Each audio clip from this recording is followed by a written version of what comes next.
Hello officers, how are you all. I hope आप सब लोग ठीक हैं और पढ़ रहे हैं। तो हम जैसे कि इंडियन पॉलिटी का टॉपिक कवर कर रहे हैं, तो यह है हमारा part second in that series. So चलिए हम बिना टाइम वेस्ट किए शुरू करते हैं।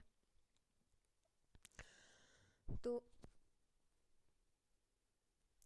इंडियन पॉलिटी का ये पार्ट सेकंड है और हमारा सब टॉपिक है आर्टिकल्स एंड शेड्यूल्स, ठीक है, इन द इंडियन पॉलिटी। सो चलिए बिना टाइम वेस्ट किए हम चलते हैं क्वेश्चन नंबर फर्स्ट की तरफ। So question number first है, from the following language listed in the 8th schedule of constitution pick out one of the following, one which is official language of a state। तो इसमें option है, option number A Kashmiri, option number B Urdu, option number C Sindhi या option number D Nepali. ठीक है, तो इसका सही option है ऑप्शन नंबर बी उर्दू। ठीक है, तो चलते हैं क्वेश्चन नंबर सेकंड की तरफ जल्दी से। The item education belongs to the option number A union list, state list, concurrent list या रेजिडरी सब्जेक्ट्स। तो इसका सही ऑप्शन है option number C concurrent list. ठीक है, तो चलते हैं हम जल्दी से क्वेश्चन नंबर 3 की तरफ। How many schedules of the constitution of India contains, how many schedules the constitution of India contains, 9, 10, 11 या 12। बेसिक क्वेश्चन है, यह है 12, ऑप्शन नंबर डी। तो बेसिक से लेके हम हार्ड, मतलब जितना भी एक वो जो टॉपिक है, जैसे आज हमने पकड़ा हुआ है आर्टिकल्स एंड शेड्यूल्स, तो इस सब बेसिक से लेके बिल्कुल एडवांस लेवल तक हम जाएंगे। ठीक है, तो ये है option number D 12 schedules. Question number 4 है, article 1 of constitution declares India as, option हैं option number A federal state, quasi federal state, unitary state या डी यूनियन ऑफ स्टेट्स। तो इसका सही ऑप्शन है option number D union of states. Question number 5 क्या पूछ रहा है, how many articles are there in Indian constitution. तो इसके ऑप्शंस हैं ऑप्शन नंबर ए 395, 396, 398 या 399। तो ये तो ऑब्वियस आंसर है ऑप्शन नंबर ए 395। ठीक है, क्वेश्चन नंबर 6 क्या पूछ रहा है, which part of the Indian constitution deals with fundamental rights. Fundamental rights के साथ कौन सा पार्ट करता है इंडियन कॉन्स्टिट्यूशन का डील, वह है part third, option number 3 part third. ठीक है, क्वेश्चन नंबर 7 पूछ रहा है, part fourth of Indian constitution of India deals with, part fourth क्या डील करता है, option number A fundamental rights, option number B citizenship, option number C directive principle of state policy या option number D union executive. तो इसका सही option option number C directive principle of state policy DPSP। Question number 8, power, authority and responsibility of municipalities are listed in which of the following schedules of of the Constitution of India। ठीक है, तो इसके option हैं 9th, 10th, 11th या 12th। तो इसका सही answer option number D 12th। ठीक है, क्वेश्चन नंबर 9 क्या पूछ रहा है, how many language have recognized by the constitution, A 15, B 18, C 22 या डी 24। इसका सही ऑप्शन है option number C 22। As we all know, child labor is totally banned in India, Article 24। As per the child means a person who has not completed, child किसको हम consider करते हैं, उसको करते हैं जिसको ऑप्शन नंबर ए है 14th ईयर्स ऑफ हिज और हर एज। ठीक है, इससे नीचे जो होता है चाइल्ड कंसीडर किया जाता है। Under which one of the following articles of constitution of India is the annual financial statement of the economy to be laid by the government on the table of parliament before 31st March every year. तो option है article 16, article 31, article 112 या article 124। तो इसका सही option है option number C article 112। Question number 12 की तरफ चलेंगे, which one of the following articles of constitution of India has provision for the president to proclaim emergency. तो इसके ऑप्शन है आर्टिकल 352, आर्टिकल 355, आर्टिकल 356 या आर्टिकल 360। तो इसका सही ऑप्शन है article 352, option number A. Question number 13 क्या पूछ रहा है, the method of constitutional amendment is provided in article 348, article 358, article 368 या आर्टिकल 378। तो इसका सही ऑप्शन है option number C article 368। Question number 14 है, part third of constitution of India related to, part third किससे रिलेटेड है, A fundamental rights, directive principles of state policy, fundamental duties या citizenship. तो इसका सही आंसर है option number A fundamental rights. Question number 15 है हमारे सामने, the articles of Indian constitution which deals with the directive principle of state policies are, कौन से आर्टिकल्स हैं वो? ऑप्शन नंबर सी इसका सही आंसर है 36 to 51। ठीक है, इसी तरह हम चलते हैं क्वेश्चन नंबर 16 की तरफ। With what subject to the article 5 to 11 of constitution of India deal? 5 to 11 किससे डील करता है? Indian union and its territory, B citizenship, union executive या फंडामेंटल ड्यूटीज? इसका सही ऑप्शन है option number B citizenship.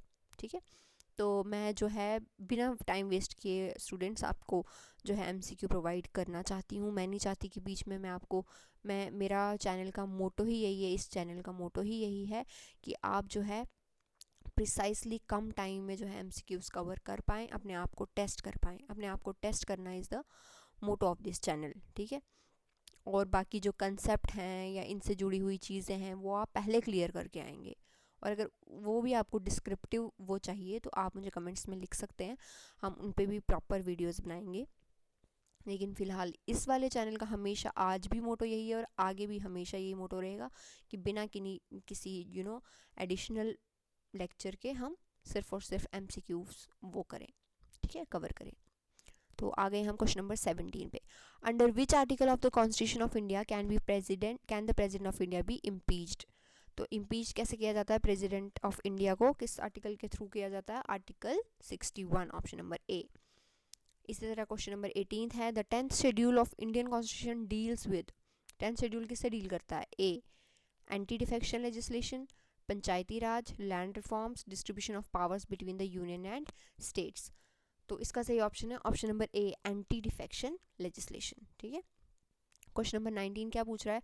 Procedure for creation of legislative council in the state has been described in which article of the constitution? तो इसके option है article 69, article 169, article 269 या article 369। इसका सही ऑप्शन है option B article 169। Question number 20, which of the constitutional provision lays down that taxes can neither be levied nor collected without the authority of law? तो किसके वो करता है? इसके ऑप्शंस हैं आर्टिकल 265, आर्टिकल 266, आर्टिकल 300 या आर्टिकल 368। तो इसका सही ऑप्शन है ऑप्शन नंबर ए आर्टिकल 265। अब क्वेश्चन नंबर 21 आ गया है। Functions to be assigned to panchayats by 73rd Amendment of Constitution are mentioned in?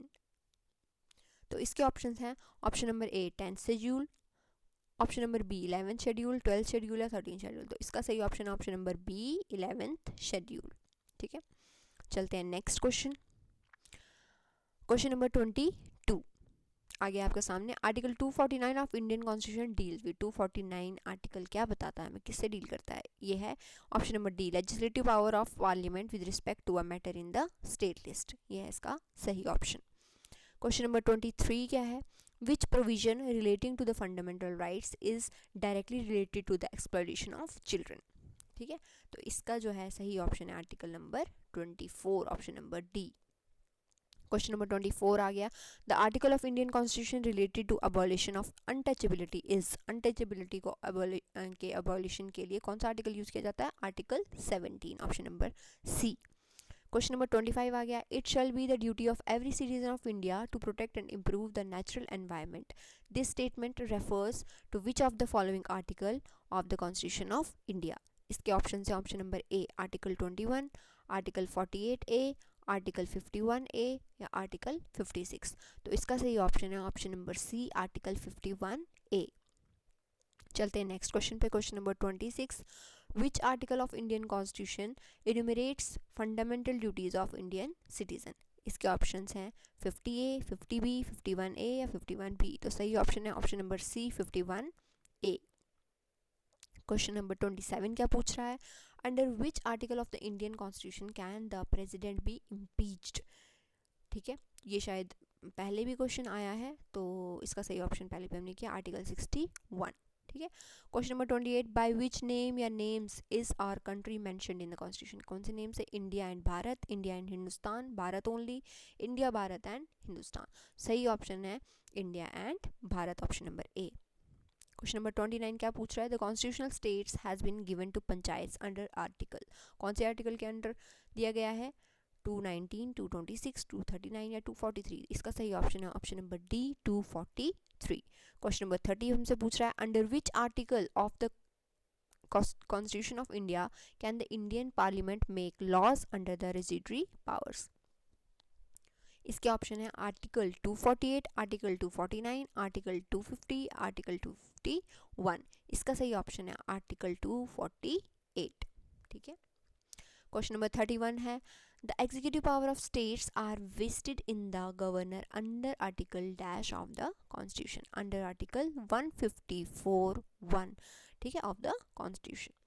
Question number 32 है the finance commission is constituted under article of the constitution of India. कौन से article के under आता है finance commission? ये आता है article 350 के अंडर। ठीक है, option number C. Question number 33 आ गया which one of the following statements correctly describes the fourth schedule of constitution of India? Option A it list the distribution of powers between the union and states. It contains the languages listed in the constitution. It contains the provisions regarding administration of tribal areas. या option number D it allocates seats in the council of states। तो इसका सही option है it allocates seats in the council of states, option number D. ठीक है। Question number 34 क्या पूछ रहा है the 9th schedule of Indian constitution was added by, किससे एडिड किया गया था? फर्स्ट अमेंडमेंट से। ठीक है, ऑप्शन नंबर ए इसका सही आंसर है। क्वेश्चन नंबर 35 आ गया which one of the following articles of Indian constitution provides that it shall be the duty of union to protect every state against external aggression and internal disturbance? तो इसका सही option है option number D 355। ठीक है, तो आ गया हमारा last question, question number 36 which one of the following schedules of Indian constitution list the name of state and specifies the there territories? तो ये जो वाला क्वेश्चन है ये आप कमेंट सेक्शन में मुझे अभी बताइए इसका सही ऑप्शन क्या है, फर्स्ट, सेकंड, थर्ड या फोर्थ? ठीक है, तो इसी के साथ हमारा ये वाला टॉपिक यहाँ पे ख़त्म होता है। ये है आर्टिकल्स एंड शेड्यूल्स। इसका शायद दूसरा पार्ट भी हम लेके आएंगे या देख लेते हैं, अगर इसमें से कुछ छूट गया है तो ज़रूर हम इसका पार्ट सेकंड बनाएंगे।